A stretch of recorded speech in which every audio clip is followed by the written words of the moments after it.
Good afternoon, good afternoon, good afternoon. Please, if you can hear me, let me know. Good afternoon. Let me know in the comment section if you can hear me. Good afternoon, good afternoon, good afternoon. Just say, yes, I can hear you.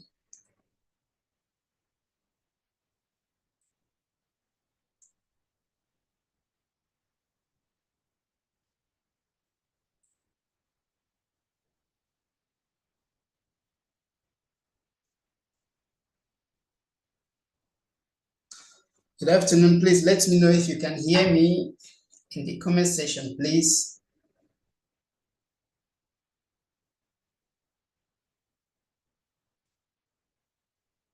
Very good, very good, very good. I appreciate you for that.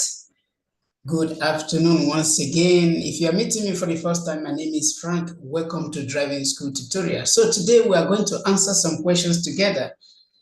These are normal questions that you maybe you must have come across them. You know, they are questions that we might probably come across on our exam day. So today we are going to answer them together from number 1 to 30.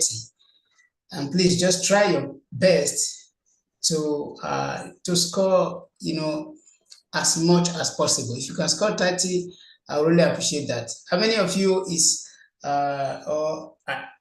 assuring me that you'll be able to score 30? Just let me know in the comment section. Or let's say green, that you're sure that you will try your best to get green. It might not necessarily be 30. Remember, if you score 37 is green, 38 is green, 39 is green. 30 also, because you're allowed to make at least 3 errors. Did I say 38? Yes, 37, 38, 39, and 30. Okay, I believe you, Mr. Johnson. Very good. And I hope it comes out as you have the courage to say that on your exam day. That is how it's still going to be. One thing also is to have courage, you understand, because some people, they fail before getting to the exam hall. That is why you must learn how to get courage. They are just questions, you understand. So let us dive into it as we start with the first question. I'll be reading the question, then, as usual, we're going to display the question from number 1 to 30. Then you do the response. Then at the end of the day, we'll come back to question number 1 and do the explanation to see if your response is correct. So I'm going to show the first question, but please, before I do that, if you have not shared this video, just try to make sure you share it with your friends, like it, and also if you have not subscribed, please kindly do that. Let's take 1 minute to do that. Share it with your friends, like it, invite somebody to join. I believe so many people need a license, and so many people will be interested to know how to, see some of the questions here, which we'll be explaining to our understanding. So I believe most of your friends who are going to driving school or who are willing to get their license, we want to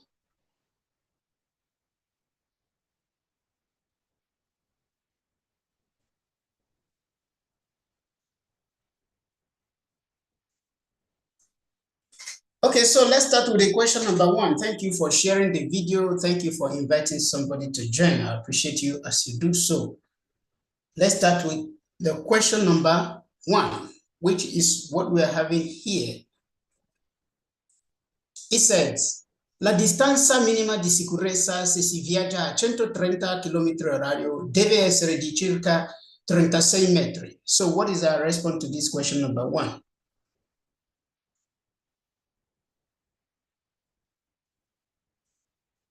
Good afternoon. If you are just coming, please, we are going to respond to these questions. Respond from question number 1 to number 30. Then at the end of the day, we'll do the explanations and correct our mistakes. So number 1 is telling us that la distanza minima di sicurezza se si viaggia a 130 km/h deve essere di circa 36 metri. Is it true or false?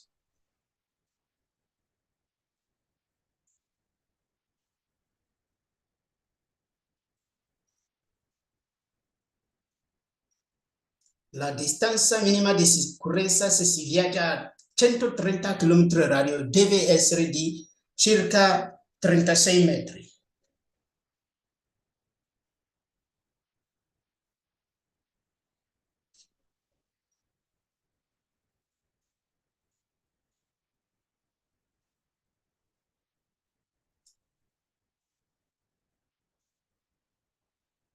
Okay, so let's move to the question number 2.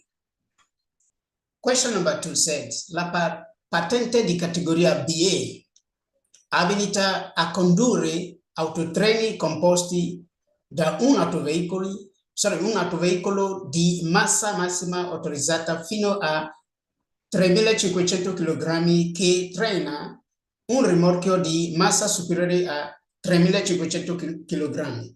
True or false? Question number 2.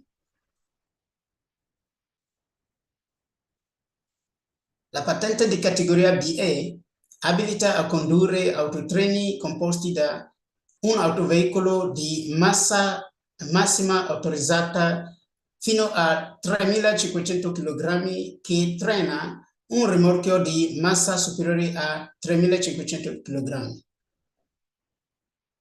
Question number 2, vero or falso? Please, if you're responding to question number 2, let's try to be specific. Just say number 2, you understand? Then you give your response. Because if you just write vero or falso, you'll not be able to understand if you are referring to question number 1 or 2 or 3 or thereabouts.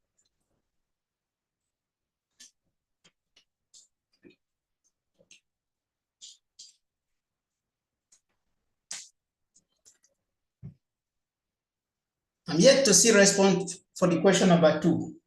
Are we finding it difficult to understand? If you don't understand, if you have no idea, just you can still write it in the comment section. I'll try to give some,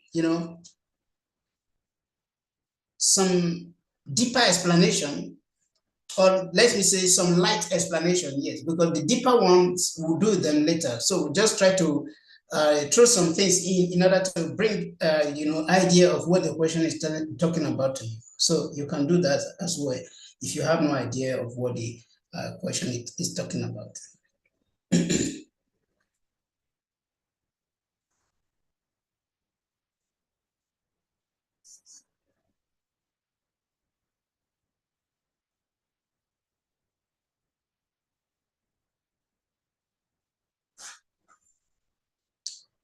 Okay, so question number 3.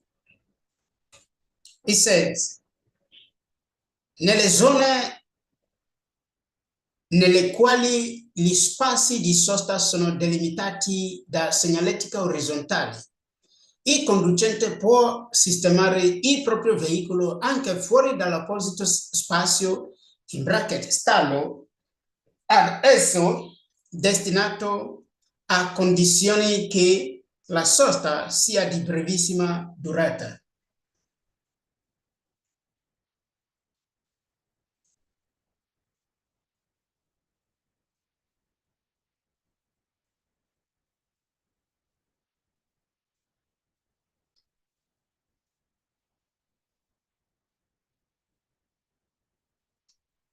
It says, nelle zone nelle quali gli spazi di sosta sono delimitati da segnaletica orizzontale, il conducente può sistemare il proprio veicolo anche fuori dall'apposito spazio bracket stallo ad esso destinato a condizioni che la sosta sia di brevissima durata. True or false? Question number 3.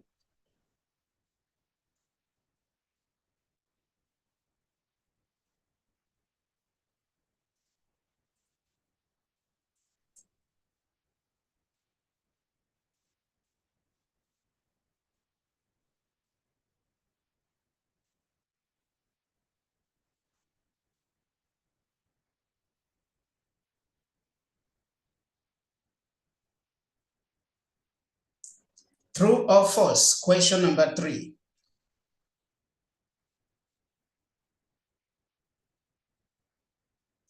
Some of us, there is something some of us are doing. If you don't understand the question, you prefer to just, relax, keep quiet. It is very wrong. Don't do that on your exam day. This is YouTube Live. Fine. On your exam day, don't leave any question blank. This is objective. So let's assume you don't understand what this question is saying. You can just decide to, put zero or put falso. Never you leave any question blank on your exam day and say, I will come back. No, because you might not have time to come back. 1. 2, it is very wrong to go and correct questions, you understand, that you have answered, because if you understand that question that time, you would have, anything you understand it, you understand. So for the fact that you might not have the time to come back to come and, correct or, mark that question, and also considering that that question, you might really not know what that question is talking about. So just give any answer. You have 50% of getting it right and 50% of not getting it right. You understand? So if you get it right, if your luck shine, fine. If not, don't leave it, because if you leave it blank, you are leaving it, let me say you are with 90% of getting it wrong. Because if you don't have, if maybe time did not permit you to come back 100%, that question, you got it wrong. They are not going to mark it, you understand, good for you. So that is why you must not leave any question blank on your exam day. Good afternoon for those that are joining us nearly. So let's respond to the questions. Okay, I didn't understand. Now the question is telling us, in those spaces, where you, parking spaces where you are supposed to park your car, those parking spaces. So where the horizontal line is marked, so you can, take your car there, you park your car, even when you park above the line that is marked for your space to park, as long as the parking is for a short period of time, which means you can park anyhow, as long as the parking is just for a short period of time. So true or false?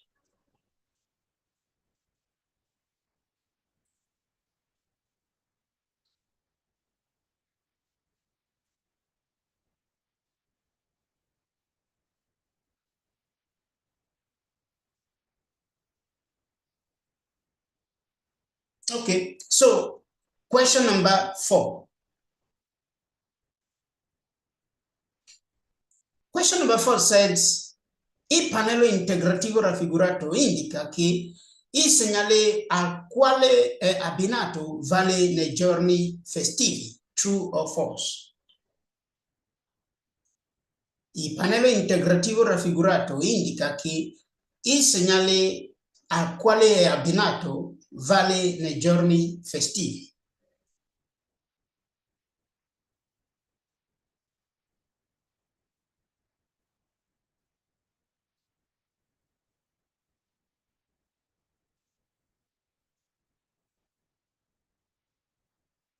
Question number 4.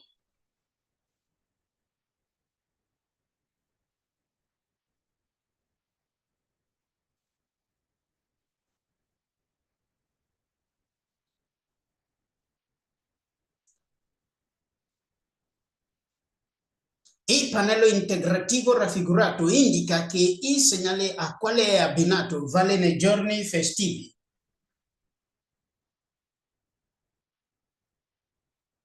Question number 5.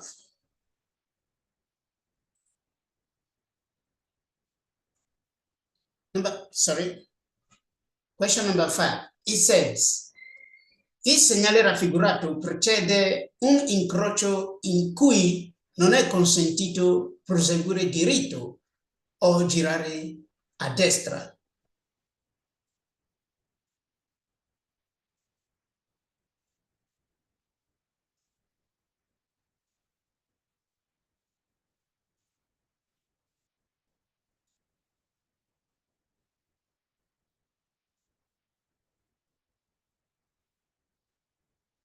Il segnale raffigurato precede un incrocio in cui non è consentito proseguire diritto o girare a destra.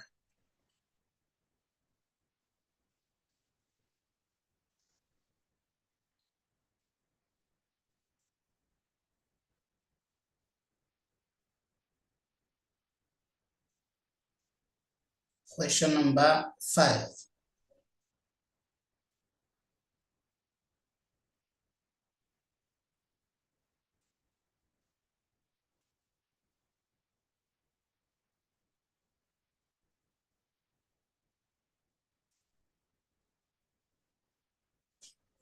Il segnale raffigurato precede un incrocio in cui non è consentito proseguire diritto o girare a destra.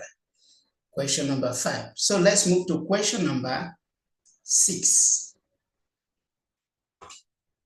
Question number 6 says, è obbligatorio ridurre la velocità solo se l'autovettura è scarica.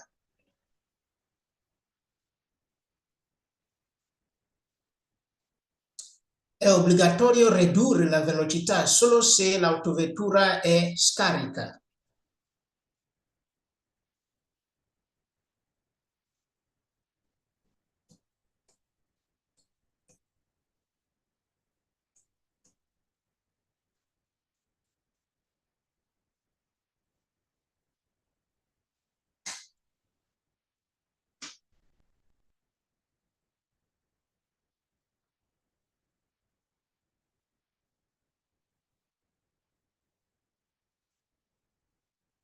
È obbligatorio ridurre la velocità solo se l'autovettura è scarica. Question number 6. Now let's move to question number 7. Question number 7 said, il delineatore raffigurato indica che si è vicini a un passaggio a livello.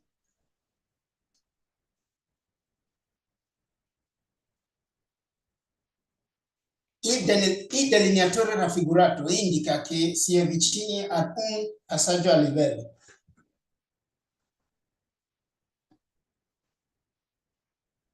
Question number 7.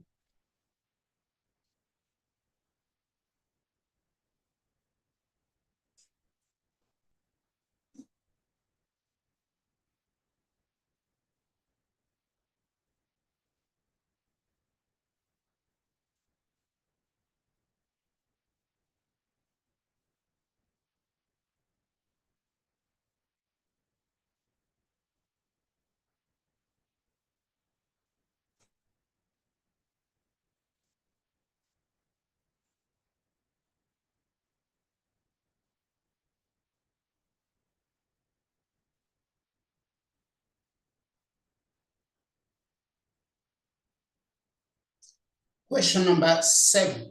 Il delineatore raffigurato indica che si è vicini ad un passaggio a livello. Question number 8. As we move to question number 8, please, if you have not shared this video, just try to make sure you do so. And also, please don't forget that you can also super chat me, because if you look at the comment section by the right side, you can see where you can super chat me. This is also a way for you to encourage me, and I appreciate you as you do so. So question number 8, he said, lo spazio necessario per il sorpasso è indipendente dalla lunghezza dei veicoli. Lo spazio necessario per il sorpasso è indipendente dalla lunghezza dei veicoli.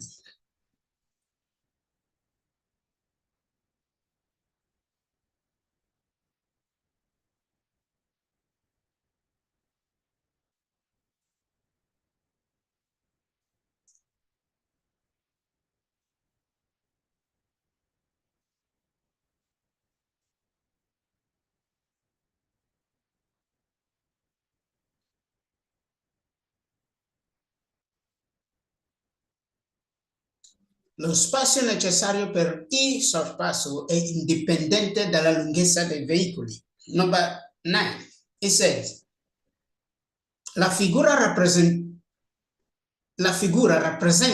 un segnale di pericolo. La figura rappresenta un segnale di pericolo.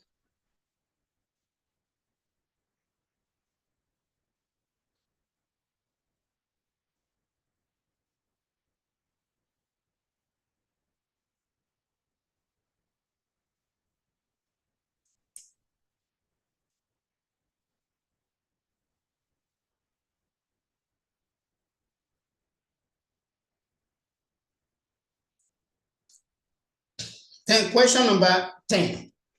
It says, il semaforo in figura indica lo svolgimento di una gara podistica.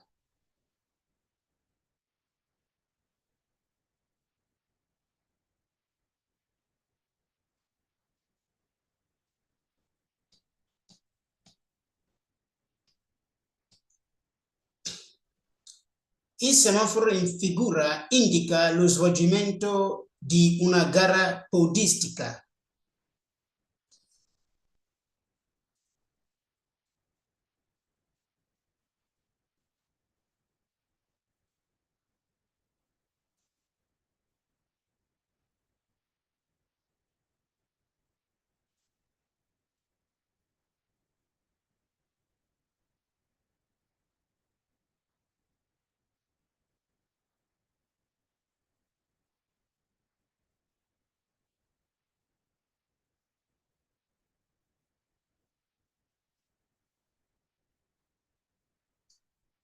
Il segnale raffigurato indica lo svolgimento di una gara podistica. Number 11, it said il segnale raffigurato è posto esclusivamente su strada extraurbana ad intenso traffico.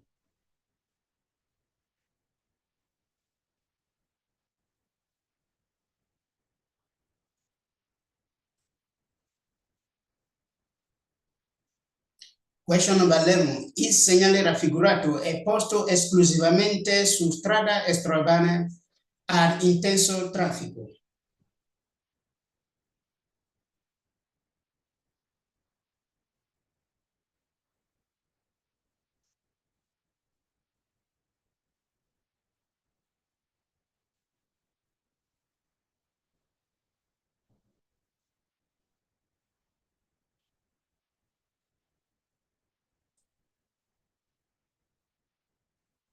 Question number 12. Nell'incrocio rappresentato nella figura, il conducente del veicolo E non ha l'obbligo di dare la precedenza a filobus.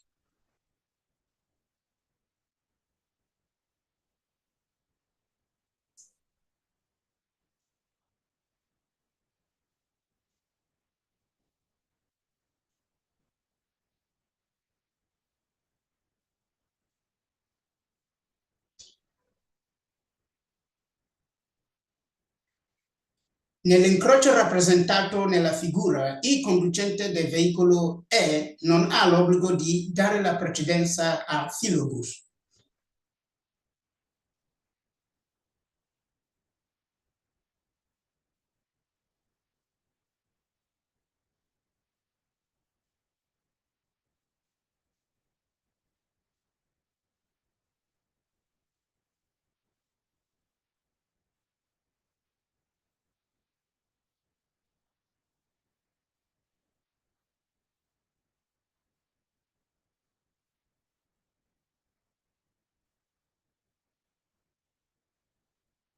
Nell'incrocio rappresentato nella figura, il conducente del veicolo E non ha l'obbligo di dare la precedenza a filobus. Question number 13. It said, il sorpasso a destra è consentito quando si percorre una strada extraurbana a senso unico.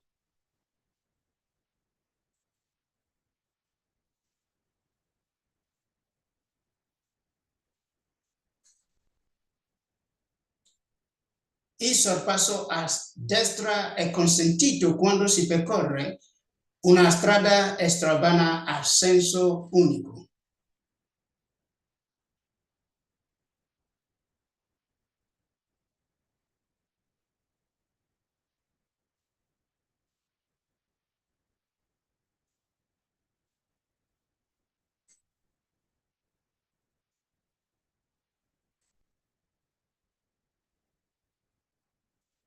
Il sorpasso a destra è consentito quando si percorre una strada extraurbana a senso unico.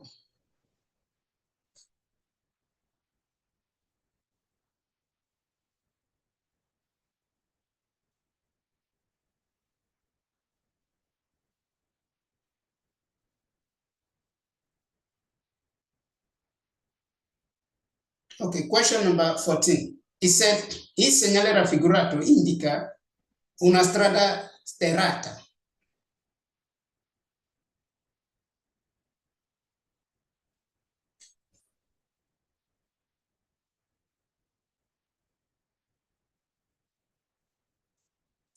Il segnale raffigurato indica una strada sterrata.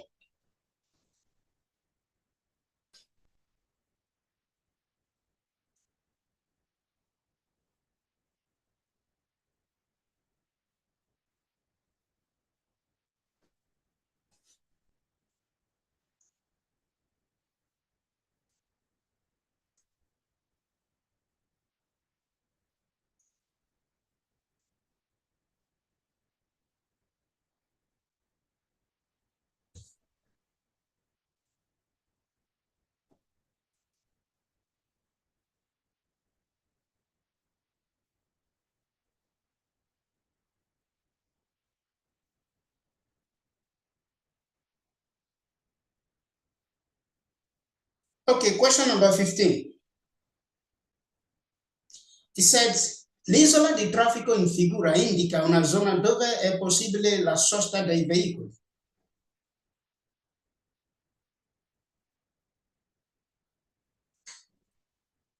Question number 15. L'isola di traffico in figura indica una zona dove è possibile la sosta dei veicoli.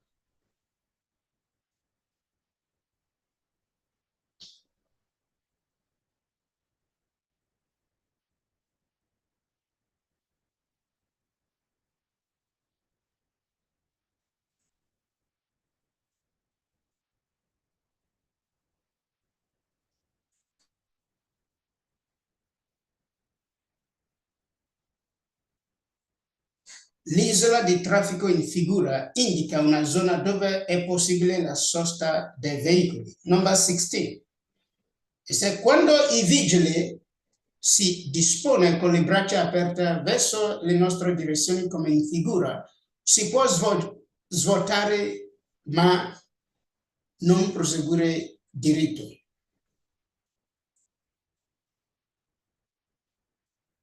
Please, if you are responding to any question, try to indicate with the number corresponding with the question. If you are responding to 16, try to indicate that you are responding to question number 16. If it is 15, the same, so that we don't, confuse it to another question. Thank you. Number 16. Quando i vigili si dispone con le braccia aperte verso la nostra direzione come in figura, si può svuotare ma non proseguire diritto.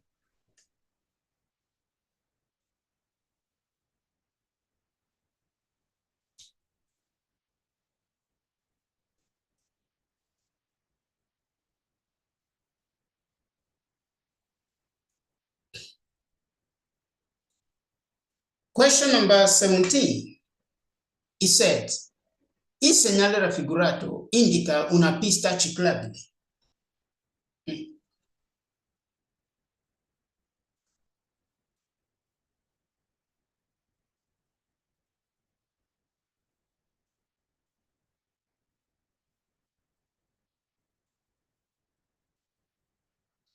Il segnale raffigurato indica una pista ciclabile.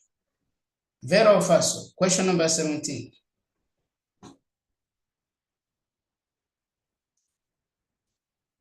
Question number 17. Il segnale raffigurato indica una pista ciclabile.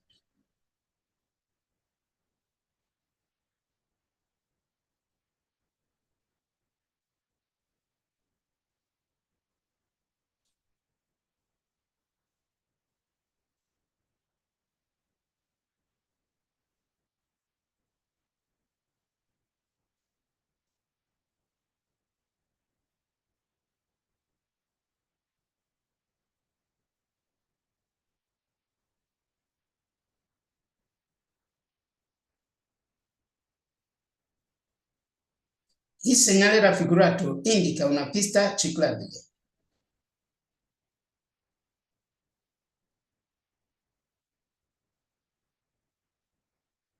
Question number 18. He said, in presenza del segnale raffigurato è consentito il transito agli autocarri.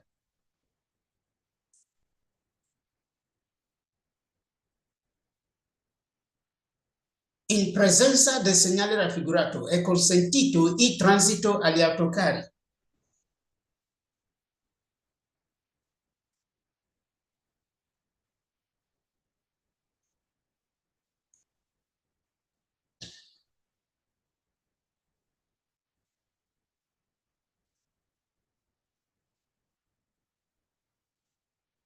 In presenza del segnale raffigurato è consentito il transito agli autocarri.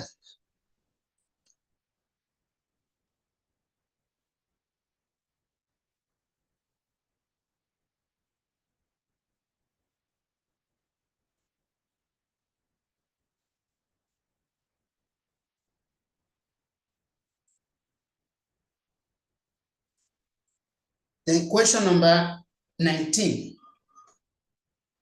It says, il conducente deve fermarsi e facilitare l'attraversamento a pedone non vedente con i bastoni bianco che attraversa la strada fuori dalla striscia pedonale.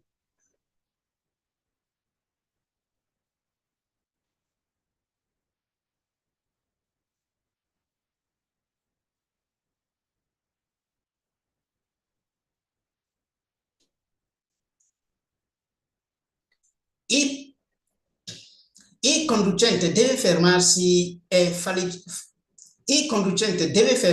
facilitare l'attraversamento a pedoni non vedente con il bastone bianco che attraversa la strada fuori dalla striscia pedonale. Vero o falso?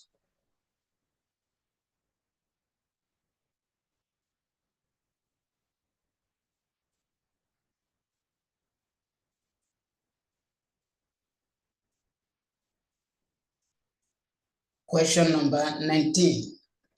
Il conducente deve fermarsi e facilitare l'attraversamento al pedone non vedente con il bastone bianco che attraversa la strada fuori dalla striscia pedonale. Question number 20. It says, le calzature omologate per l'uso motociclistico sono progettate per non scalzarsi in caso di caduta.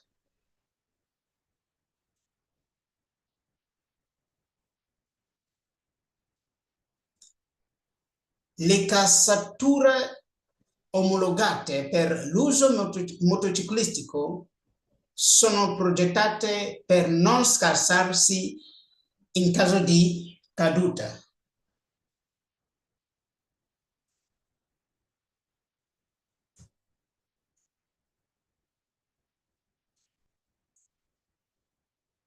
Question number 20. Le calzature omologate per l'uso motociclistico sono progettate per non scalzarsi in caso di caduta. Question number 21.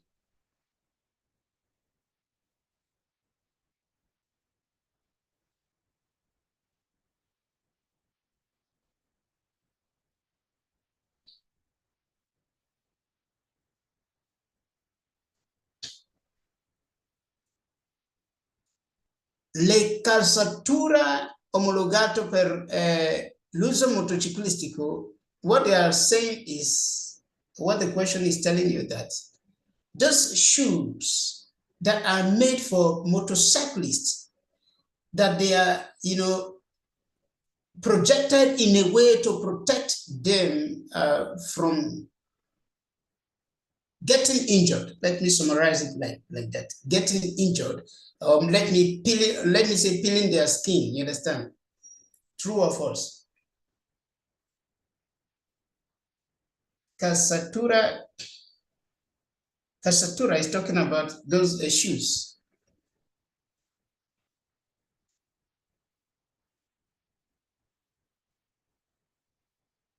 Okay, question number 21. It said, quando in un giorno di pioggia si deve transitare su rotaia del tram o su tombini presenti sulla carreggiata stradale a bordo di un veicolo a due ruote. È bene alzarsi in piedi sulla pedivele prima di transitarvi sopra. I repeat. Quando in un giorno di pioggia si deve transitare su rotaie del tram o su tombini presenti sulla carreggiata stradale a bordo di un veicolo a due ruote, è bene alzarsi in piedi sulle pedivelle prima di transitarvi sopra.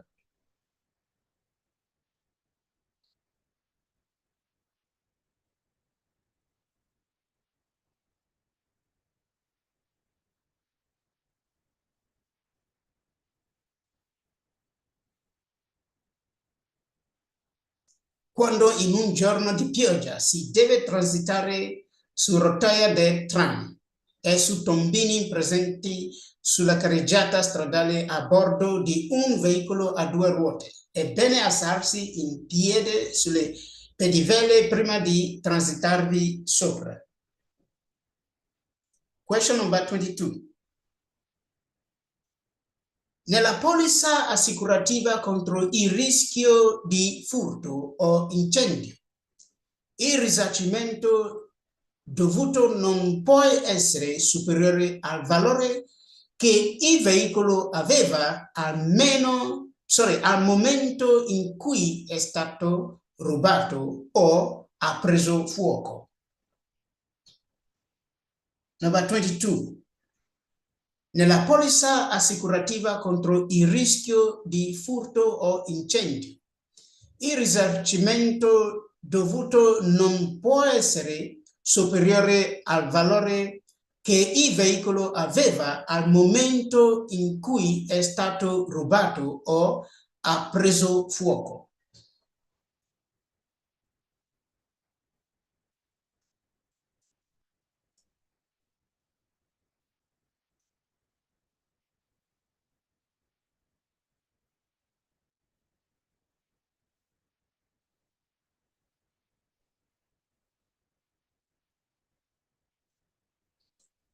Nelle polizze assicurativa contro il rischio di furto o incendio, il risarcimento dovuto non può essere superiore al valore che il veicolo aveva al momento in cui è stato rubato o ha preso fuoco. Vero o falso? True or false?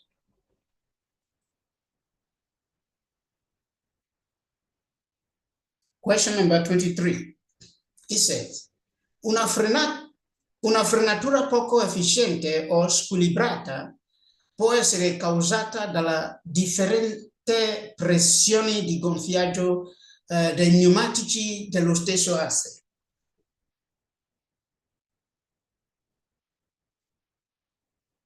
Una frenatura poco efficiente o squilibrata può essere causata dalla differente pressione di gonfiaggio dei pneumatici dello stesso asse.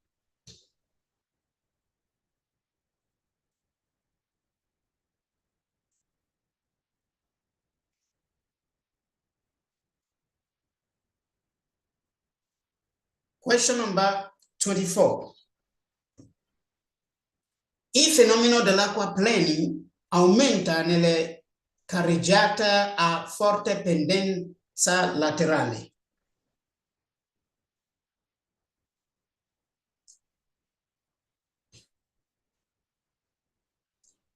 Il fenomeno dell'acquaplaning aumenta nella carreggiata a forte pendenza laterale.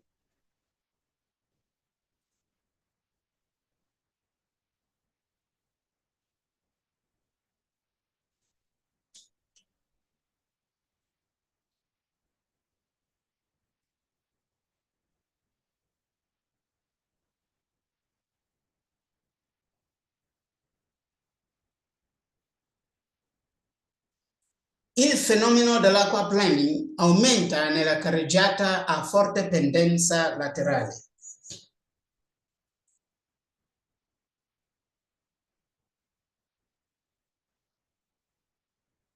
Number 25. Se una strada a doppio senso, su una strada a doppio senso di marcia per svoltare a sinistra, non si deve prendere contromano la strada in cui si svolta.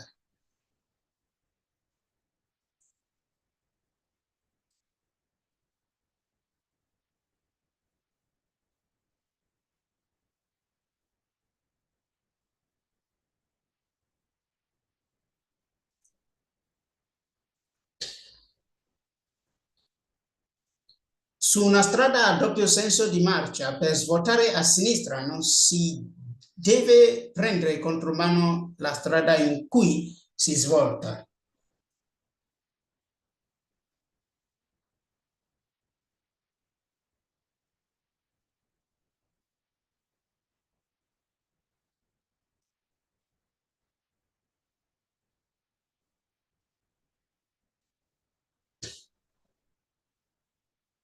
Number 26. Fuori dai centri abitati, i conducenti devono spegnere i proiettori di profondità procedendo con quelli anabbaglianti se vi è pericolo di abbagliare i conducenti di veicoli circolanti su altre strade.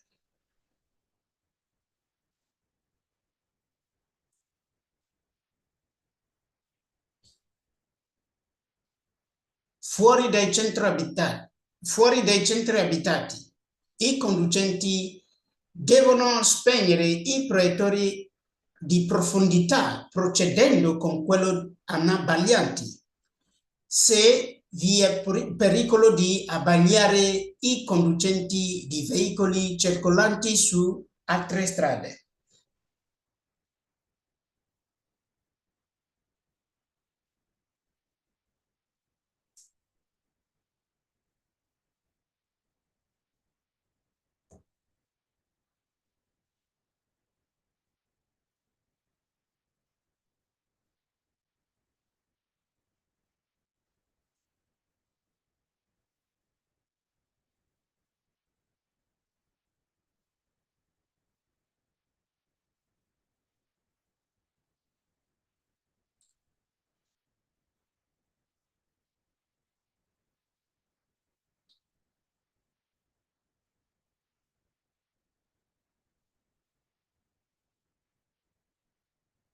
Question number 27.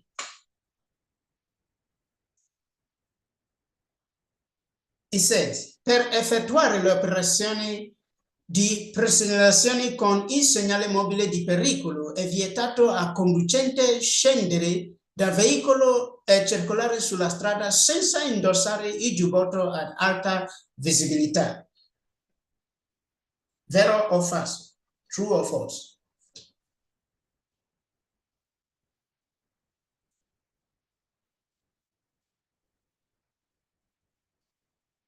Per effettuare le operazioni di presegnalazione con il segnale mobile di pericolo è vietato al conducente scendere dal veicolo e circolare sulla strada senza indossare il giubbotto ad alta visibilità.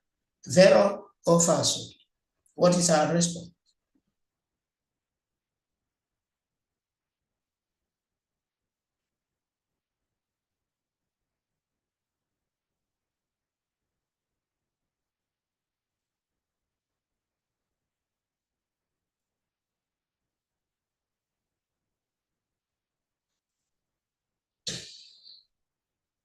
Question number 28. È consentito modificare liberamente il motore e la marmita di un veicolo per diminuire l'inquinamento atmosferico. Vero o falso? È consentito modificare liberamente il motore e la marmita di un veicolo per diminuire l'inquinamento atmosferico. 27. Sorry, question number 28.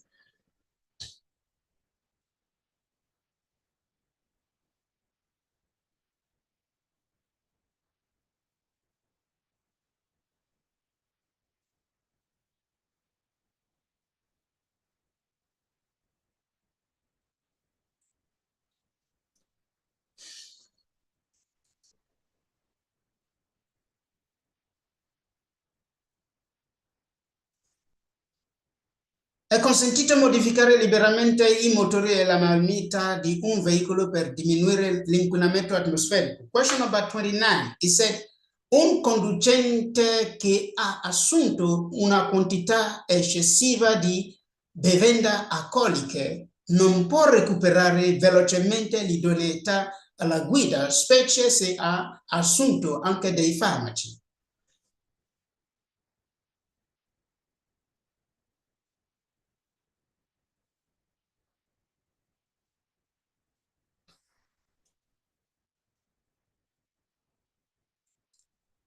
Un conducente che ha assunto una quantità eccessiva di bevande alcoliche non può recuperare velocemente l'idoneità alla guida, specie se ha assunto anche dei farmaci.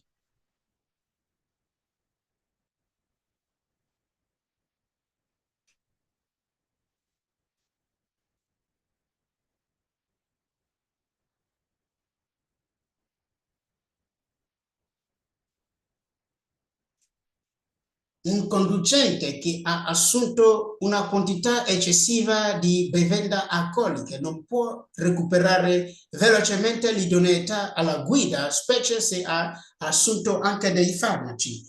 Question number 30. Question number 30 says, se un ferito della strada si è ustionato, bisogna disinfettare le bruciature con l'acqua.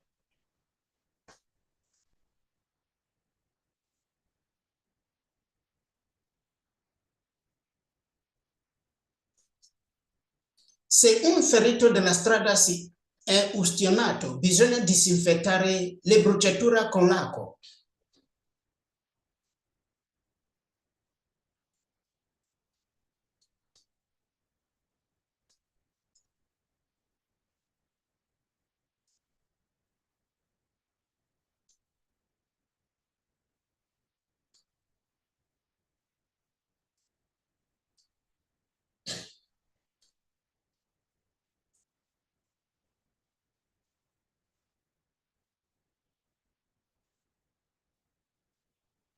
Okay, so this is the last question, but before we go to do the correction, please, if you have not joined our Zoom class, don't forget that you can join our Zoom class by reaching out to me through the number that you're seeing here, 388-643-1524, 388-643-1524. You can reach out to me through that number. You can send me a message through WhatsApp. You can call me directly, and so you can join our Zoom class where we do profound explanation. So let us go to the question number 1 and start our explanations from there. And please don't forget, you can also super chat me. If you look at the right of the comment section, you can see where you can super chat me. This is a way for you also to encourage me, and I appreciate you as you do so. Question number 1.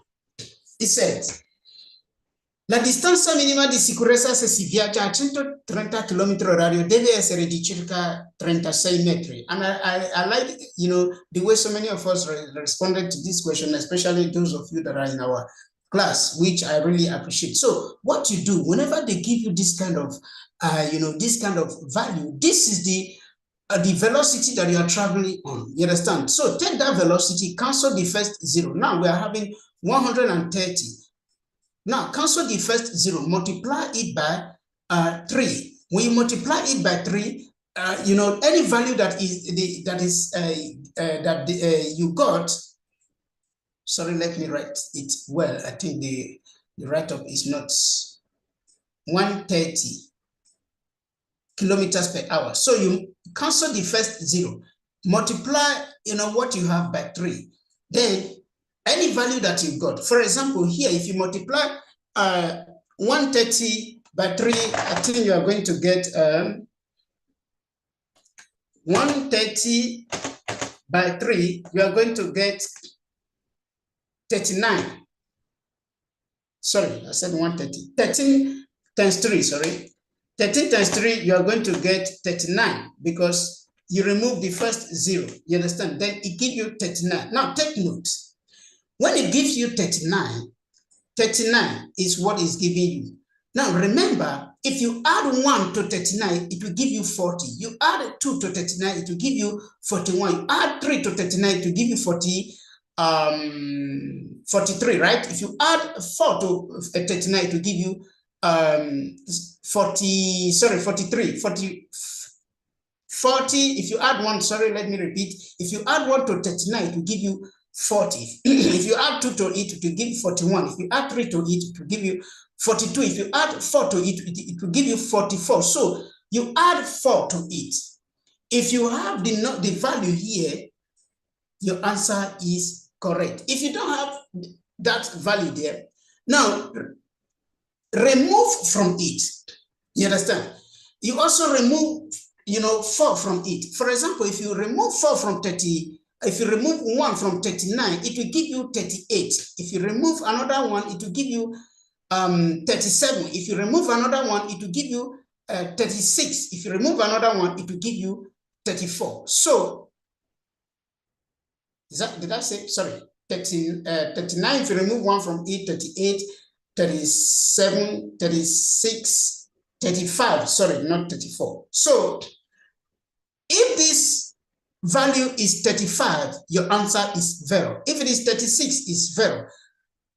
Just like that. T43. So any value you got there, the answer is 0. Remember, this is, let me say 1, 2, 3, 4, 5, 6. So this one happens to be 39, right? 39. So this is the 39. Now you take 1, 2, 3, 4. Any value you got, if the value is there, the answer is 0. If you didn't get any value like that, you add to it 1, 2, 3, 4. Then check if the value is here. You understand? If the value is there, the answer is 0. Now, if it exceeds 4 minus 4, or it's exceeds a plus 4, that is to say the answer is false. Here we are having 36, and the answer is 0 because 36, if you minus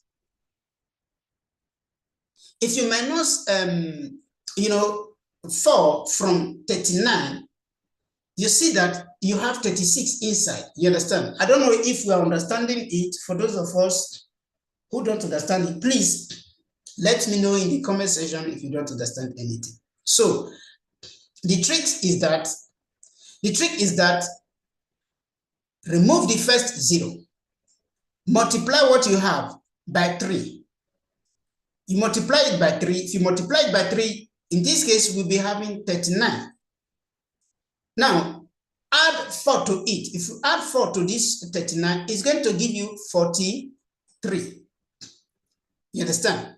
Now, if the value you have is, let's say, 39, the answer is 0. If it is 40, the answer is 0. If it is 41, it's 0.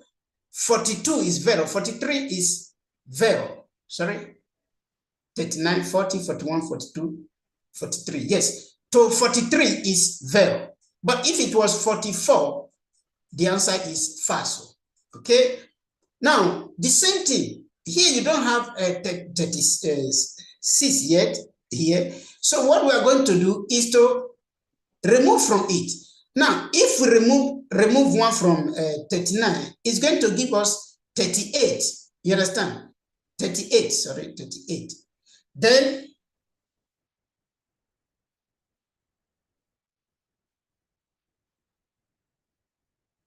okay, I'm trying to explain it again. Pay attention. You said the understanding is not clear. Let me do it like this. Okay. Give me your attention, because if you're not giving me your attention, no matter what I explain, you will not understand it. Now, they give you this velocity. You are traveling 130 kilometers per hour. Bring down 130, cancel the first 0. If you cancel the first 0, what you'll be left with is 13.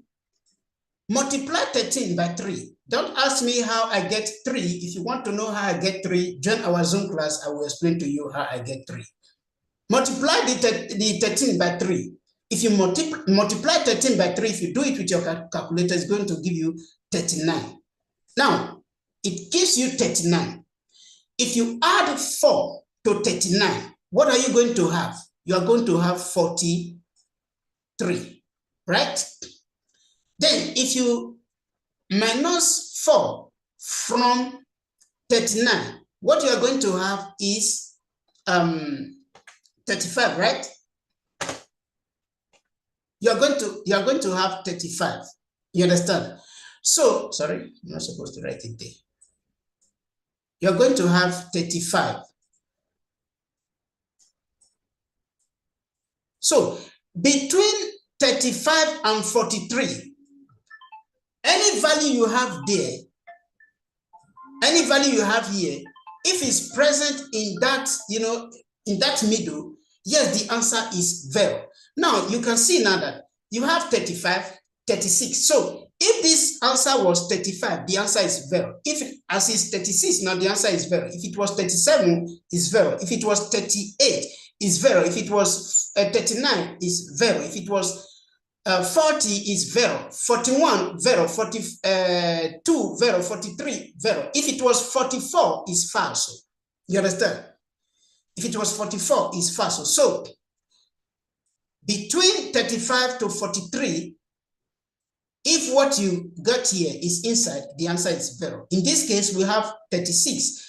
36 is inside, 30 is in between 35 and 43. So the answer in this case is 0. Is somebody still not understanding it? Sister Anita and Mr. Adeba. Is it clear to you? Please let me know in the comment section, please. And I'll be glad if you do that immediately.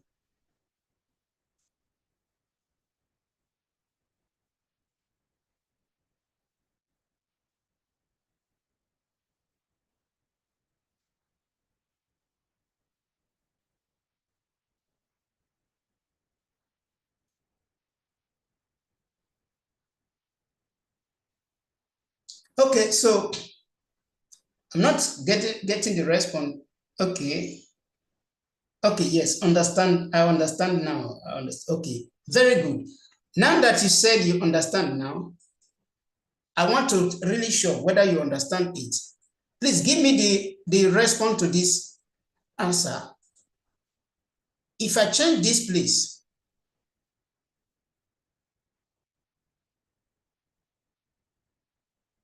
if I change this place to, let's say here I put 100. Okay? Here I put 100. And here I put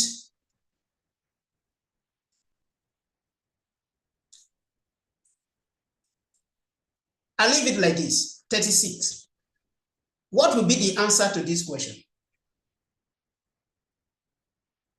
If the velocity is 100, what will be the answer to this question?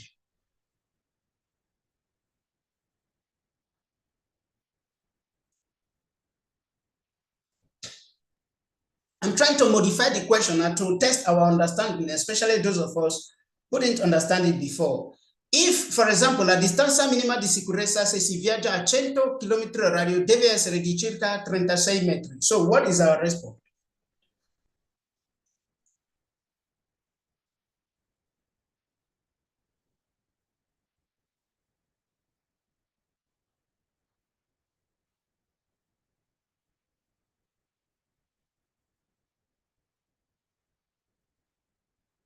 Very good, very good. Is going to be falso because if I'm traveling 100 kilometers per hour, what I will do is to take away the first 0, multiply 10 by 3, and it's going to give me 30. You understand? So inside this 30, if I minus 4 from 30, I'm going to be having 26, right? Then if I add 4 to 30, I'm going to be having 34. Sorry, 34. So between 26 and 34, if what I'm having here is, between them, it will be 0. But here, you see, I'm having 36, and 36 is after 34, so the answer is false. If I was having 26, 27, 28, 29, 30, 31, 32, 32, 33, and 34, the answer would be 0. You understand? So, very good. So, yes, if you have 38, if you have 28, is 0. If you also have 26, is 0. If you have 30, is 0. Take note. That is why they tell us circa. You understand? They said circa. You can see it here. So that is it to question number 1. We said the answer is 0. Then question number 2. It said, la patente di categoria BA abilita a condurre autotreni composti da un autoveicolo di massa massima autorizzata fino a 3.500 kg che trainano un rimorchio di massa superiore a 3.500 kg. The answer is false, because in the first case, what is Patente BA? Patente BA. Remember, Patente B only allow you to transport, goods, let's say the total mass complessiva of 3,500 kilograms. Now, what now happened that if you want to tow a remorque, that at the end of the day, the total mass of your vehicle will be more than 3,500 kilograms. So if, for example, the total mass at the end of the day of your remorque, of your vehicle, which is the motrice and the remorque, is more than 3,500 kilograms and not more than 4,250 kilograms, then you will need Patente B con codice armonizzato 96.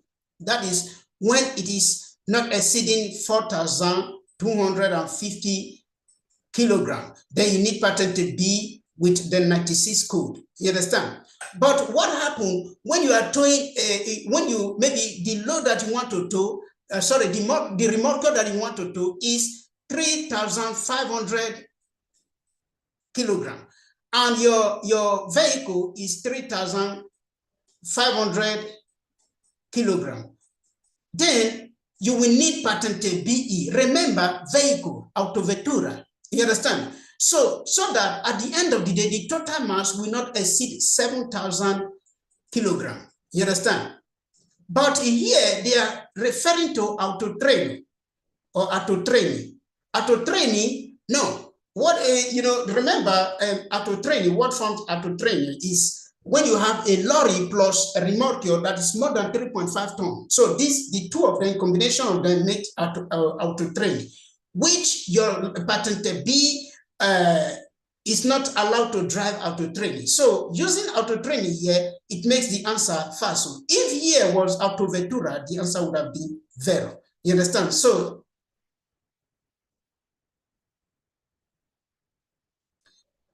the answer would have been 0, and also considering that they would make it here trainano un rimorchio di massa non superiore, because here they say superiore a 3,5 3.500 kilograms. No, non superiore. You understand? So these two things, they make the answer false, because your Patente B cannot allow you to drive to tow or drive autotraining. You understand? It only allows you to drive autovettura, you understand, then with a remorque, depending on the mass of the remorque, just like as I explained. So if it is more than the total mass is more than 4,250 kilograms, you need needing Patente B with that A, which is Patente BA. If it is not exceeding 4,250 kilograms, you need Patente B with the 96 code. If it is not exceeding 3,500 kilograms, the total mass, your normal Patente B will enable you to drive it. So this one is false. You understand? La patente di categoria BE abilita a condurre autotreni composti da un autoveicolo di massa massima autorizzata fino a 3 1500 kg che traina un rimorchio di massa superiore a 3500, no, falso. So question number 3. Question number 3, it said nelle zone nelle quali gli spazi di sosta sono delimitati da un delimitati da segnaletica orizzontale, il conducente può sistemare il proprio veicolo anche fuori dall'apposito spazio, bracket, stallo, ad esso destinato, a condizioni che la sosta sia di brevissima durata. What this question is telling us, let's for example, you go to a parking space, where the parking space, this is a road, right? Now you have a parking space that is marked in this manner. That is marked in this manner, okay? So you are supposed to position your vehicle inside this space that is reserved, you understand? You park here, so that if another vehicle comes, the vehicle will also park inside the space. Another one will park inside the space. Now, the question is saying that if you come here, you can decide to even park like this, you understand? Or park like this, or park like this. You know, as long as your parking is not going to last long, for a short period of time. It is not true. Remember, I told us the other time, you don't have a parking for a short period of time. Parking is parking, you understand? So if the owner of the road constructed a parking space and ask you, tell you this is how you are supposed to park, whether your parking is for a short period of time or for a long period of time, you are supposed to park correctly inside that space that is reserved for you. So the answer is false to question number 3.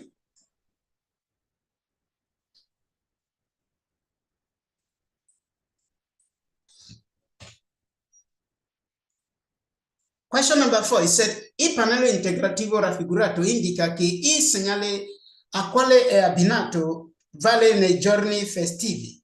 No, this one is for giorni lavorativi. Remember, in the comment section, please, for those of you that are in our class, what is the sign for the giorni festivi? Let's do that immediately, please. What is the sign for what type of sign is supposed to be here to signal giorni festivi? I believe you can hear me. What type of sign is supposed to be there to signal giorni festivi?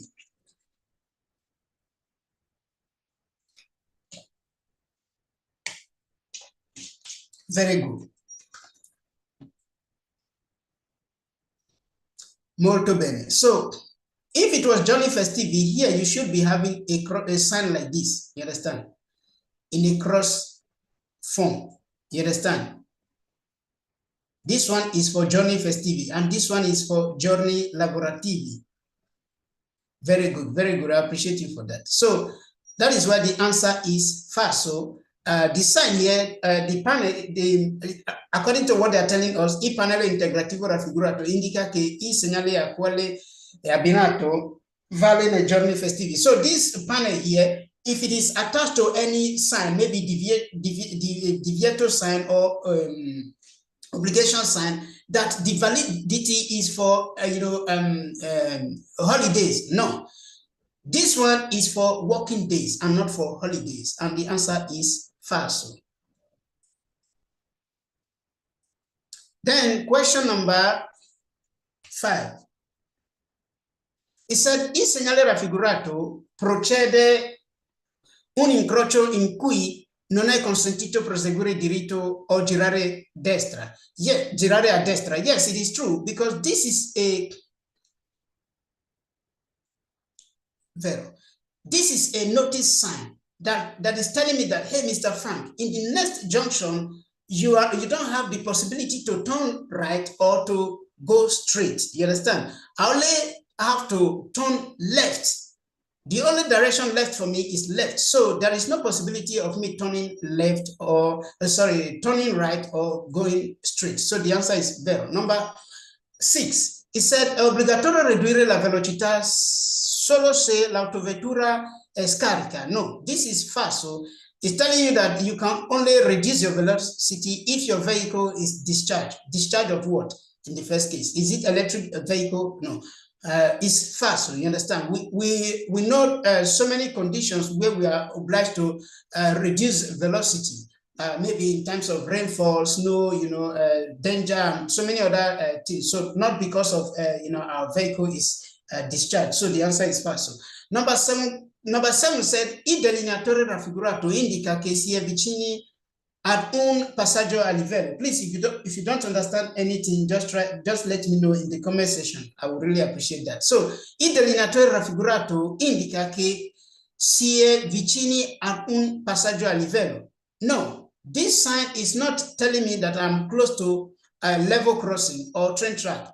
What the sign is telling me that I'm, in a junction where I can only, turn left. You understand?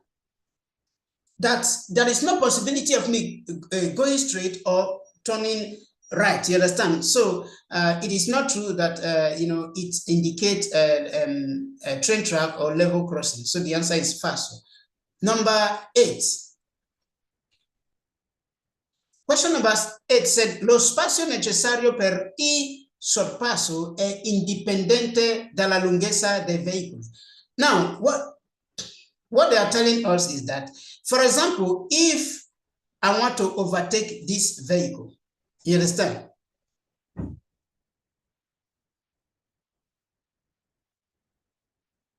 That the space that I needed to overtake this vehicle does not depend on the length of this vehicle or of the length of my vehicle.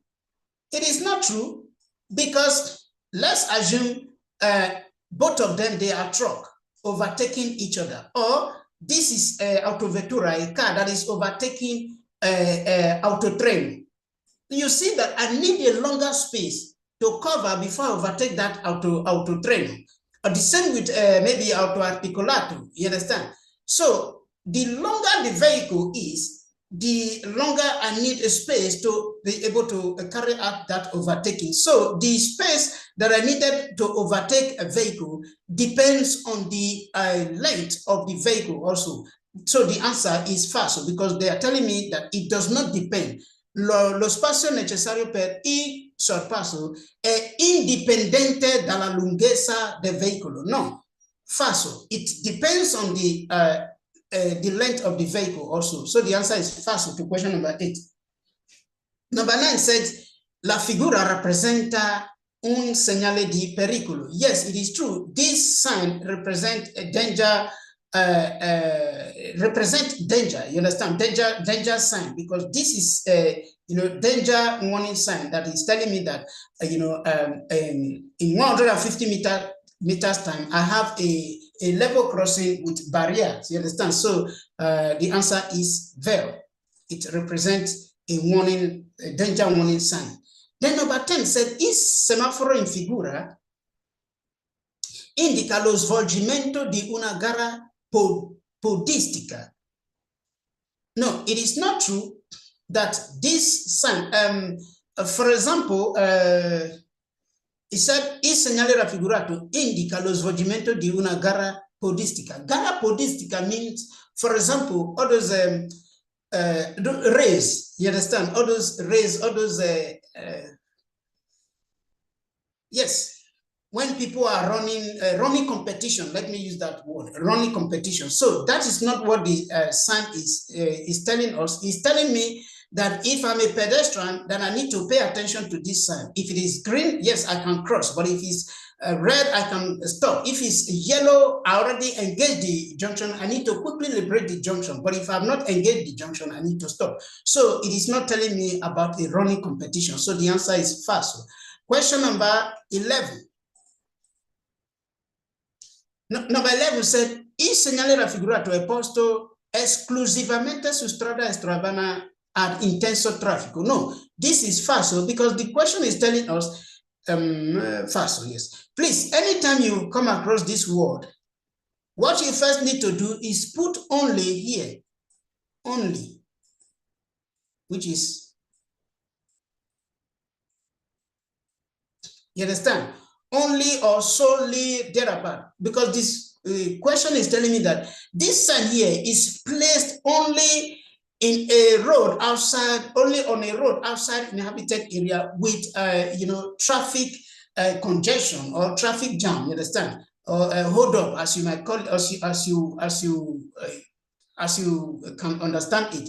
So it is not true, because this is a sign that is telling me that I have right of way over those vehicles that I'm, that I will come across in that junction. You understand? It's not. It can be placed in, yes, it's placed outside inhabited area, but not, a road with traffico intenso or intenso traffico, which is road with traffic jam. So the answer is falso. Then number 12, the posto especialmente is falso. Number 12 said,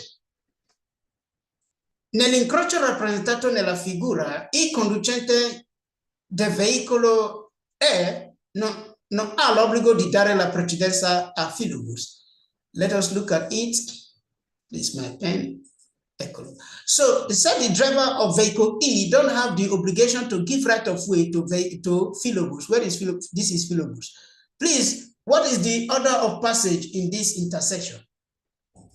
Or at this intersection, what is the order of passage? The order of passage here, please.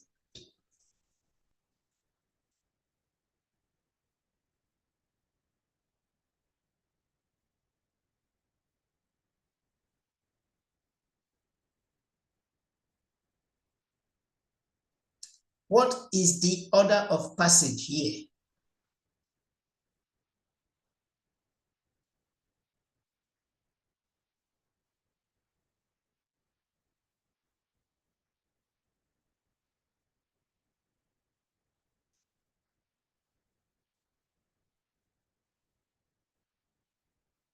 Very good, very good. So the order of passage is L is the first to leave, followed by E, followed by N, followed by R, which is L, E, N, R. So you can see that vehicle E don't have the obligation to give right of way to vehicle R. You understand? Because the first to leave that is having his right hand free is vehicle L, followed by vehicle E, followed by vehicle N and vehicle R. So the answer is nell'incrocio rappresentato nella figura, il conducente del veicolo E non ha l'obbligo di dare la precedenza al filobus. Yes, the answer is vero. Vehicle E, the driver of vehicle E don't have the obligation to give right of way to vehicle R, but the driver of vehicle E have the obligation to give right of way to vehicle L, because the vehicle L is occupying its right hand. So the answer is vero. Let's move to question number 13. Number 13 says, il sorpasso a destra è consentito quando si percorre una strada extraurbana a senso unico. No, it is falso, because it is not true that because you are moving outside inhabited area that you can overtake, at the right. No. There are some situations where you can overtake, by the right, but it is not because you are moving outside the inhabited area. Let's, for example, a vehicle already engaged, in that corsia specializzata to turn right, to turn left, so you can overtake that vehicle, by the right. And also, maybe you are in the, what is it called? This route called corsia di preselezione. You understand? Where you have different lane leading to different directions, there you can overtake by the right, but not because you are moving outside inhabited area on one way outside inhabited area, then you can overtake by the right. So the answer is false. So the answer is false. Question number 14, it said, il segnale raffigurato indica una strada sterrata. No, falso. This is Strada Statale 2, SS2, Strada Statale 2. It is not telling me Strada Sterrata. It means a road that those untied road, those dirty road. You understand? That is not what this sign is telling me. So the answer is false. This sign is telling me, hey, Mr. Frank, you are moving in a road that is called Strada Statale Numero 2. So, number 15, it said, l'isola di traffico in figura indica una zona dove è possibile la sosta dei veicoli. No, this one is falso, because this question is referring to here. L'isola di traffico is this place. And remember, we said isola di traffico is there to help for the channeling of vehicles. You understand? And it is prohibited to circulate on top and also to park on top. So it does not allow the parking of vehicles. Just say parking, l'isola di traffico in figura indica una zona dove è possibile. Yes, it does not allow the parking of vehicles. You understand? So the answer is false to number 15. Sorry, number 14, not clear. Please always try to write me on time, because otherwise I will just proceed. If you understand it's not clear, maybe if you don't understand anyone, let me know on time. Not when I'm already in number 16, because otherwise I'll be turning back. So now, number 14. This S stands for strada.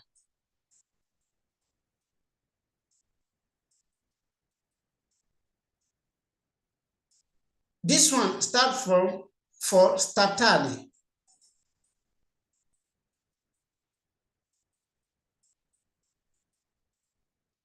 Then due. So the name of this of a road having this sign is called Strada Statale 2. Sorry. Strada Statale 2.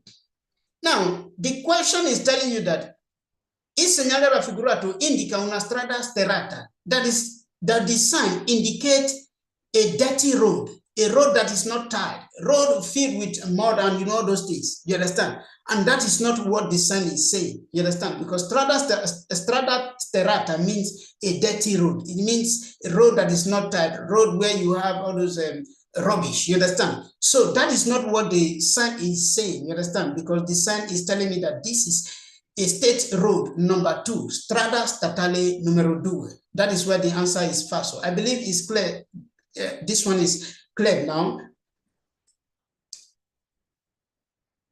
Okay. Sometimes it's like that. Sometimes the network can just wave and the whole thing will just. I think I explained here.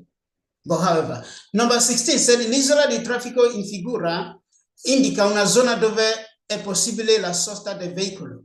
No, the veicoli. No, falso. It is not true that here you can park here, because isola di traffico, they are referring to here.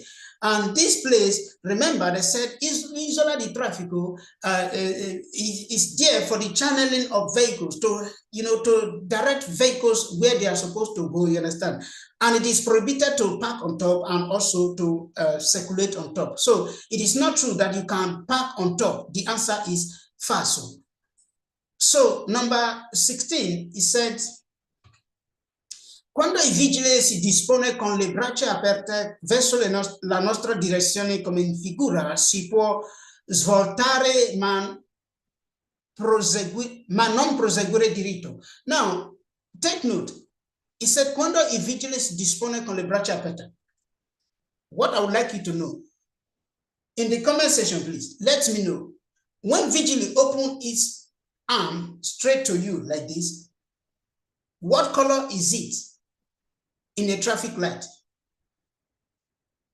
What color do you have that is corresponding to this this position of vigile in a traffic light?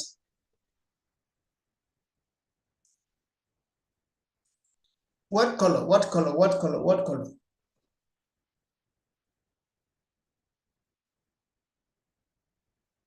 What color? What color? What color is this in a traffic light?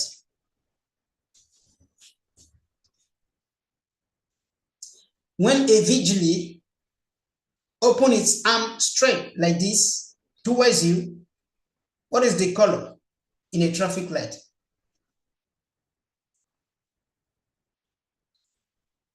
Remember, in a traffic light, we have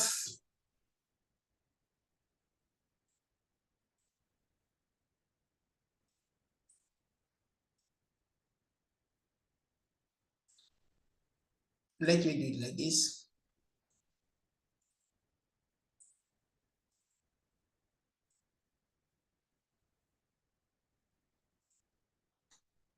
And we have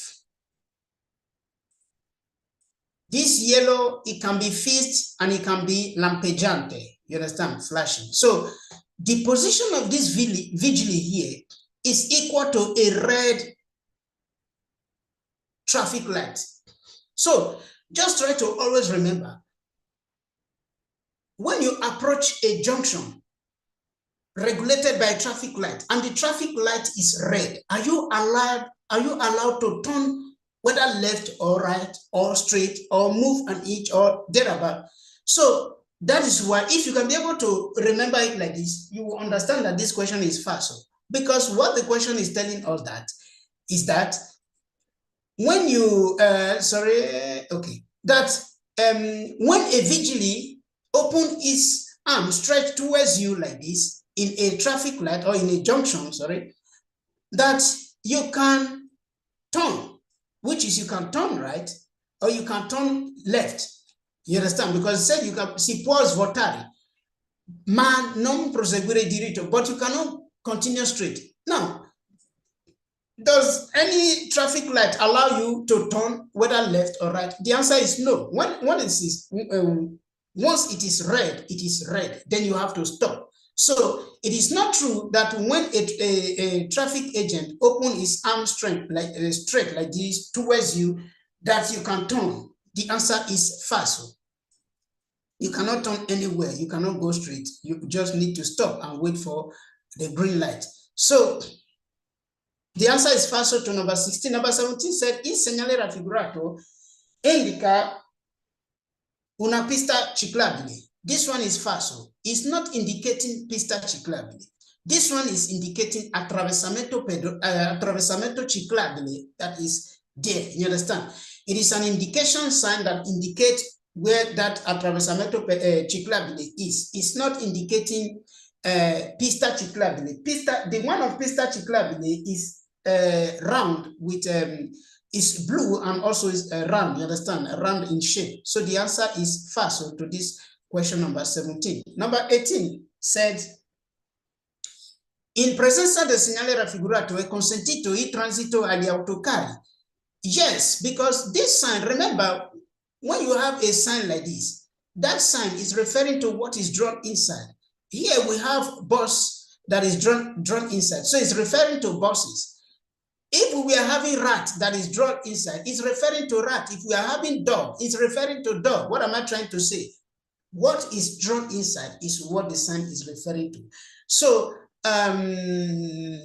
autocarro is not autobus. So in the presence of this sign, autocarro, we don't even need to look into the sign because it's not referring to autocarro. Therefore, autocarro can transit, you understand, in this road or on this road. So, but autobus cannot because it's referring to autobus. So the answer is vero. In presenza del segnale raffigurato è consentito, it is allowed the passage or the transit of lorries. Yes, the answer is vero. Then number 19 said, il conducente deve fermarsi. Don't forget to ask questions if you don't understand anything. Il conducente deve fermarsi e facilitare l'attraversamento. Il conducente deve fermarsi e facilitare l'attraversamento al pedone non vedente con il bastone bianco che attraversa la strada fuori dalle strisce pedonali. Yes, it is true. Whenever you are driving, you see somebody that is walking with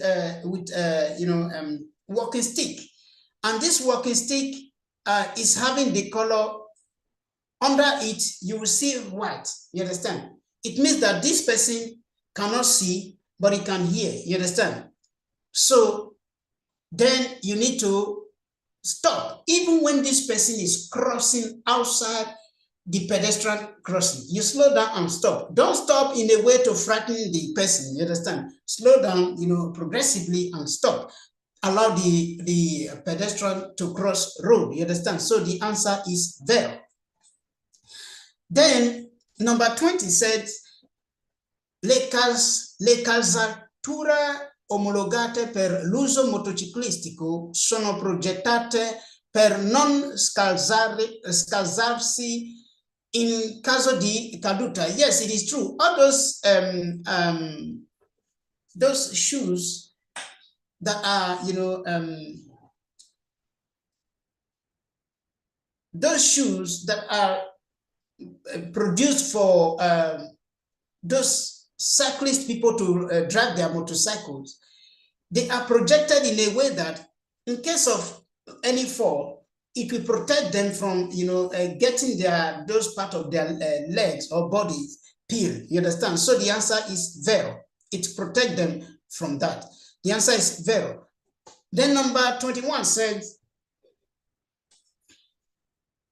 quando in un giorno di pioggia si deve transitare su rotaia del tram o su tombini presenti sulla carreggiata stradale a bordo di un veicolo a due ruote,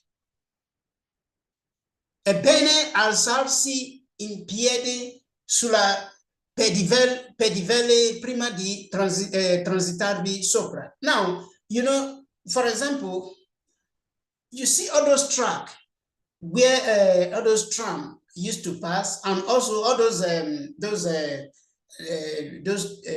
tombini, maybe all those holes covered with all those iron. I can't remember how they call it. Where some of them you have all those electrical devices under, where, or maybe some others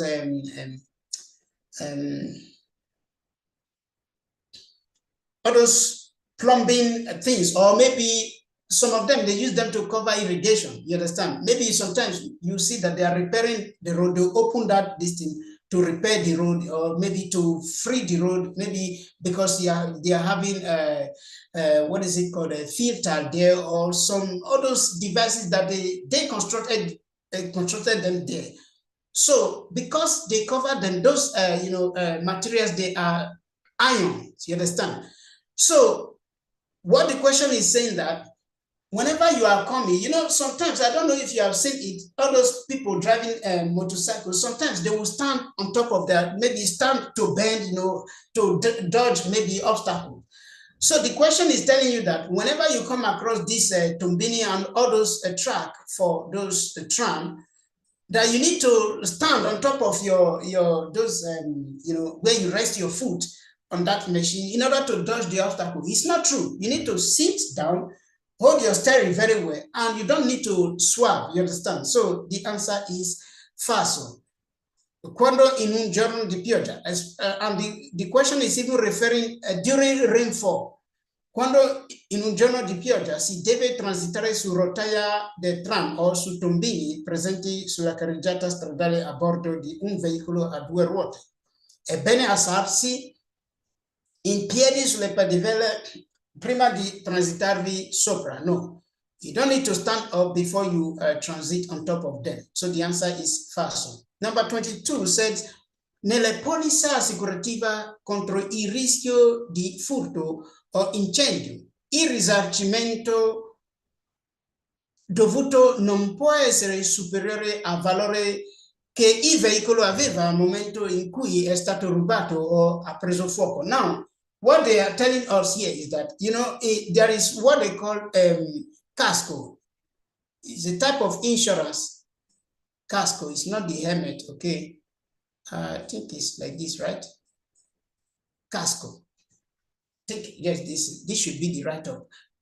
It's a type of insurance. This casco is a type of insurance that covers maybe furto, maybe somebody stole your car, or maybe your car caught fire. So this insurance will cover them, you understand? But what the quiz is telling us is that, let's assume that you bought your car, 50,000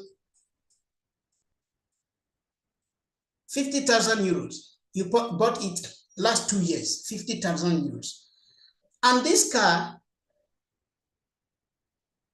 This car no longer value 50,000 euros this year. So this year is now 18,000 euros. You understand? 18,000 euros. Now, and they stole your car this year. You understand? This is the year they stole your car. What the insurance company is going to pay you is 18,000 euros, not 50,000 euros that you bought the car last year or last 2 years. You understand? So it is true. Or maybe if the car caught fire, you understand? It is not true that they are going to pay you that same amount you spent buying that car. It is the one that it valued that present time when the vehicle was stolen or when it was burnt. So it is not true that they will have to pay you that 50,000 euros. So the answer is sorry, nell'assicurazione nella polizza assicurativa contro il rischio di furto o incendio, il risarcimento dovuto non può essere superiore al valore che il veicolo aveva al momento in cui, yes, it is true. They cannot pay you more than the value of that, of that vehicle at that time when the vehicle was stolen. So the answer is vero. Number 23 said, una frenata poco efficiente o squilibrata può essere causato dalla differente pressione di gonfiaggio dei pneumatici dello stesso asse. Yes. What is una frenatura poco efficiente? Frenatura poco efficiente is, for example, maybe, vehicle, you have 4 tires. You understand? This is your vehicle. Oh. This is your vehicle, right? This is one of the tire, this is one of the tire, this is one of the tire, and this is one of the tire. Frenatura poco efficiente or squilibrata, maybe if you apply the brake, only these two will be active, or maybe only 1, 2, 3, and this one will be left, you understand, alone. That is frenatura poco efficiente or squilibrata. What is the result for that? Now, it said può essere causata dalla differente pressione di gonfiaggio dei pneumatici. It can be maybe when you went to gauge your tire, maybe maybe this tire is not as gauged as it's supposed to be. Maybe this one might be, let's say, 2.0, and this one is 2.5. You understand? This one is 2.5, 2.5. So those ones that is having 2.5, they can be responding correctly. But that one that is having 2.0, because of lack of pressure, it can make the response different. You understand? So that is, it is true. Frenatura poco efficiente can be because of the pressure of the tire. It can also be because of the maybe some default in that the braking system. You understand? So the answer is vero. Una frenatura poco efficiente o squilibrata può essere causata dalla differente pressione di gonfiaggio dei pneumatici dello stesso asse. It is true. The answer is vero. Then question number 23.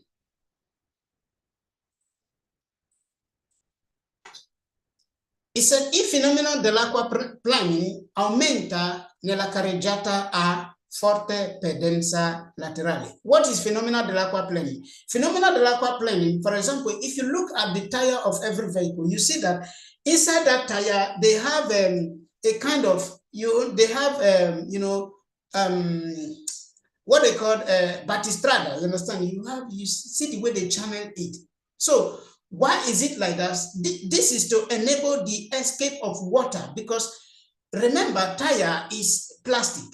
So if it's turned on top of water, definitely it might remain on top. You understand? So that is why they constructed tire in a way that whenever that tire, press that water, because tire cannot press water. What water, maybe what water does when it, experience something like that, is to escape from the side, those side where you have those batistrada, those spaces.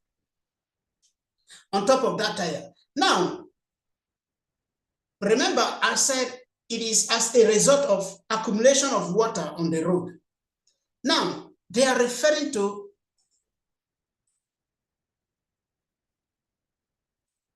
strada a forte pendenza laterale, which means they are referring to a road like this. And we all know that a road that is inclined, very inclined, water cannot accumulate there. You understand? So it is not true that this phenomenon of aquaplaning, you understand, you know, you can verify it more in a road that is very that is inclined. It is not true, because during rainfall, what happened? Immediately water drop here, you see the water will flow away because of the inclination of the road. You understand? So it is not true that you can experience aquaplaning in this type of road that is inclined. So the answer is falso. Il fenomeno dell'acquaplaning aumenta nella carreggiata a forte pendenza laterale. No, falso. It is not true. Please, if you have any question, do not hesitate to ask, because I'm trying to rush, because we are having so many of these questions. It's 1 to 30, and it's not easy to just explain them like that. So number 25 said, su una strada a doppio senso di marcia per svuotare a sinistra non si deve prendere contromano la strada in cui si svuota. Yes, it is true. What is this question telling me? Let's, for example, now, this is a road. I want to turn to this road.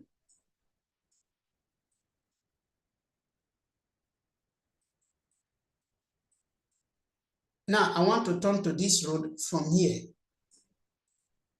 I must make sure I turn in a way that I don't turn like this, because if I turn like this, this is contromano, because this is where this vehicle is coming. You understand? This is contromano. So I must turn like this, in a way that, like this, in a way that I don't, you know, go opposite way of this vehicle that is here. So it is true that whenever I want to turn left, I must turn in a way that I don't go against, you know, the way of circulation. Su una strada a doppio senso di marcia, per svuotare a sinistra non si deve prendere contromano la strada in cui si svuota. The answer is vero. Okay, so number 26, he said, fuori dai centri abitati, i conducenti deve spegnere i proiettori di profondità procedendo con quelli anabbaglianti se vi è pericolo di abbagliare i conducenti di veicoli circolanti su altre strade. Yes, outside inhabited area, you are supposed to, devono spegnere, you are supposed to off the high beam light. You off the high beam light and substitute it with the low beam light, which is procedendo con quello anabbagliante. You proceed with the low beam light. If that high beam light is, you know, taking the risk of flashing light in the eyes of those drivers out in another road, you understand? Or even pedestrian that is outside the carriageway, or in another road, or by the side of, yes, outside the carriageway, sorry. It is true, because outside inhabited area, you are supposed to move with the, you know, the high beam light when there is no sufficient lightning. But when, you know, you see another vehicle coming from your opposite direction, or you see that your light is, you know, flashing light in the eye of another vehicle that is moving in another road, you need to substitute it with the low beam light. The answer is vero. Fuori dai centri abitati, i conducenti devono spegnere i proiettori di profondità procedendo con quello anabbaglianti se vi è pericolo di abbagliare i conducenti di veicoli circolanti su altre strade. The answer is vero. Number 27, he said, per effettuare l'operazione di presegnalazione con il segnale mobile di pericolo è vietato a conducente scendere dal veicolo e circolare sulla strada senza indossare il giubbotto ad alta visibilità. Yes, it is true. So, you know, for example, if your vehicle is 40 and you want to go and position the danger warning sign, the triangle danger warning sign, you are obliged to wear your reflective jacket. So in the absence of reflective jacket, it is prohibited for you to come down to say you want to go and position the danger warning sign. So the answer is vero. Per effettuare le operazioni di presegnalazione con il segnale mobile di pericolo è vietato al conducente scendere dal veicolo e circolare sulla strada senza indossare il giubbotto ad alta visibilità. The answer is vero. Number 28 said, è consentito modificare liberamente il motore e la marmita di un veicolo per diminuire l'inquinamento atmosferico. Now, take note, it is prohibited to modify anything in your car. You understand? Yes, è consentito modificare liberamente il motore, especially when it has to do with engine. You understand? It is prohibited for you to modify it. So here he's telling us that it is allowed for you to modify freely the engine of your vehicle and the exhaust in order to reduce the air pollution. It's not true, because how am I sure that you modifying your vehicle will reduce the air pollution? You understand? So it is not true. You don't have the right to modify the engine of your vehicle. You don't have the right to modify the exhaust of your vehicle. Yes, somebody might say, yes, I've seen it where some people, you know, they modify their, their exhaust, maybe take away maybe the catalyst, or, you know, one or two things at the end of the day, to change sound, you know, all those kind of things. You are not allowed to do it. They do it in some places, yes, but here you are not allowed to do it. You understand? Even if you want to think of modifying anything inside your engine or in that your exhaust, take it to mechanic. Mechanic will be able to tell you, looking at the carta di circolazione, will be able to tell you if you can do it or not. So the answer here, it is false. So it is not allowed, or you are not allowed to modify freely the engine of your vehicle and the exhaust in order to reduce air pollution. The answer is false. Number 29 said, un conducente che ha assunto una quantità eccessiva di bevande alcoliche non può recuperare velocemente l'idoneità alla guida, specie se ha assunto anche dei farmaci. Yes, it is true. Any driver that consumes,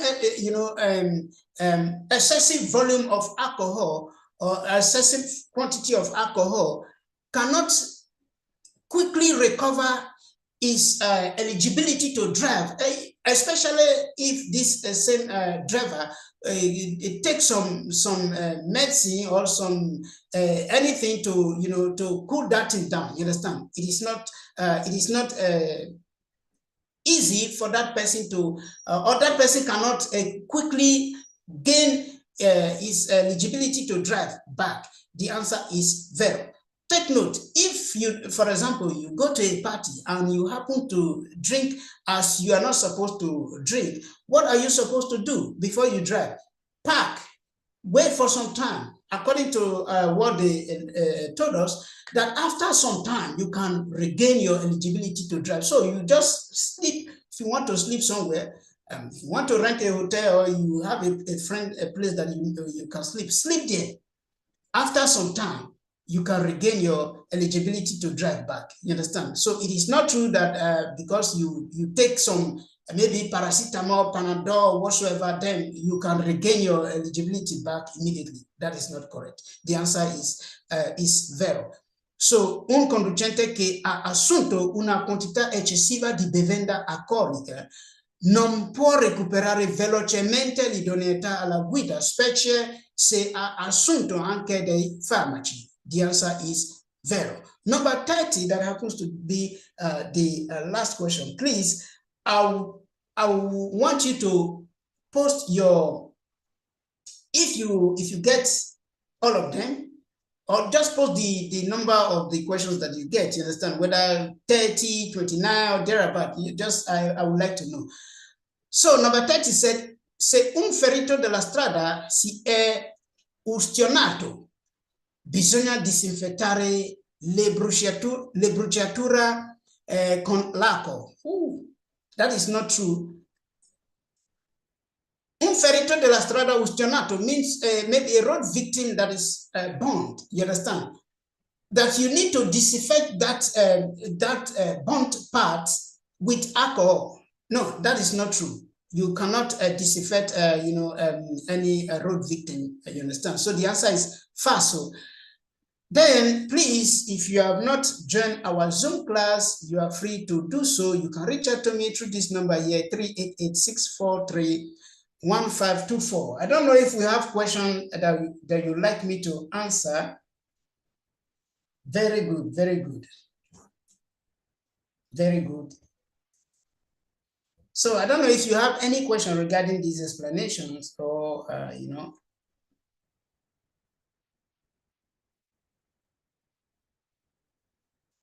While we are waiting for answer, please, what is your score in these questions that we answered?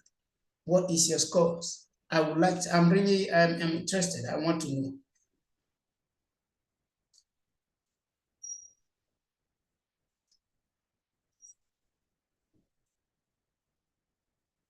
What is your score?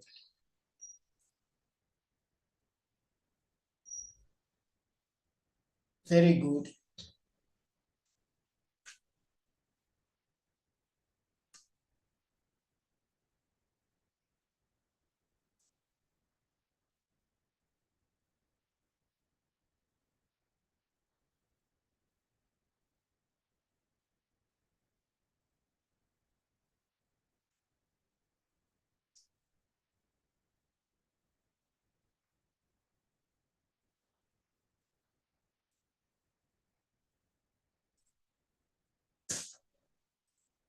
Please, the most important thing is for you to, any question you didn't know or you got wrong, is for you to make sure you understand it very well. Because on that day of your exam, that question might still happen to be the first question that will show up.